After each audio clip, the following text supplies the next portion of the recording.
Olá! Hoje a gente vai mergulhar num assunto de saúde pública super importante, a clamídia. Mas não vamos só falar da doença, não. A gente vai analisar como uma campanha de conscientização é construída, sabe? O design, as palavras, a estratégia, tudo pensado para lutar contra um inimigo que, na maioria das vezes, nem avisa que chegou. Vamos lá! Bom, o ponto de partida da campanha é exatamente esse, e a palavra-chave aqui é silenciosa. O grande desafio com a clamídia é que ela é discreta, ela raramente dá algum sinal, algum alarme.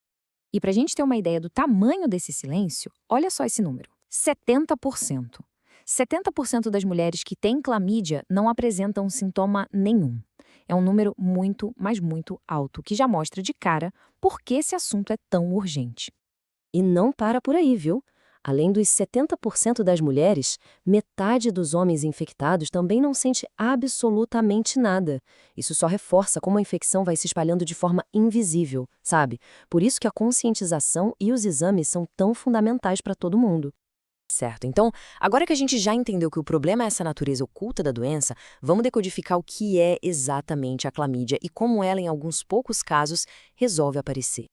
De forma bem direta, a clamídia é uma infecção causada por uma bactéria.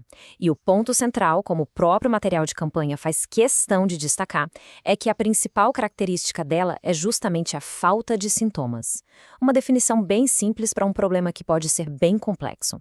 Mas e quando os sintomas aparecem? Bom, aí a campanha mostra essa comparação.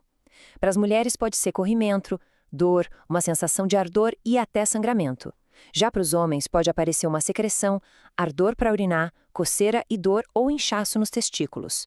São sinais de alerta bem diferentes, mas que quando surgem precisam ser levados muito a sério. E olha que interessante, a campanha não só lista os sintomas, ela cria um alerta bem direto e forte. Essa frase, a mulher não pode ignorar, com o não em maiúsculo, é quase um comando, né? É para quebrar qualquer dúvida e reforçar a gravidade da situação. Transforma a informação num chamado para ação imediata. Só que, e aqui está o ponto mais importante de todos, a mensagem sempre volta para a realidade principal. A grande maioria das pessoas não vai ter nenhum desses sinais. E é por isso que fazer exames regularmente e ir ao médico não é só uma opção. É essencial para descobrir a tempo. Agora, vamos fazer uma análise um pouco diferente. Vamos olhar para a estratégia por trás dessa comunicação. Porque não adianta só ter a informação certa, né? O jeito que essa informação é entregue é que faz toda a diferença para gerar impacto de verdade. A estratégia de alerta começa com um clássico que funciona muito. A expressão "mais atenção" é como se fosse um sinal de trânsito, sabe? Uma pausa na leitura que prepara a pessoa para a informação mais crítica que vem a seguir. É uma ferramenta de comunicação pensada para criar foco total. E logo depois do atenção vem a consequência mais séria. Ligar a infecção diretamente ao risco de infertilidade é o que transforma a clamídia de um problema meio distante, meio abstrato, em uma ameaça real, pessoal. É uma jogada de comunicação muito, muito eficaz.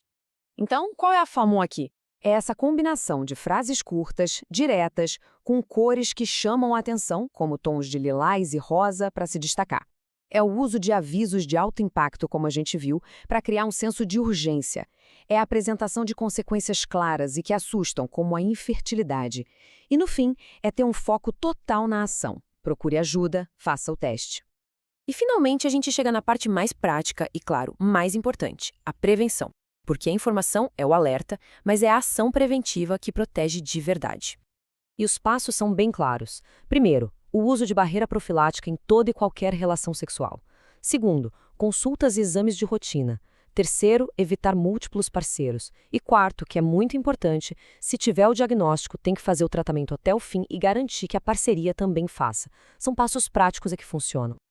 Ah, e um detalhe importante é a origem desse material.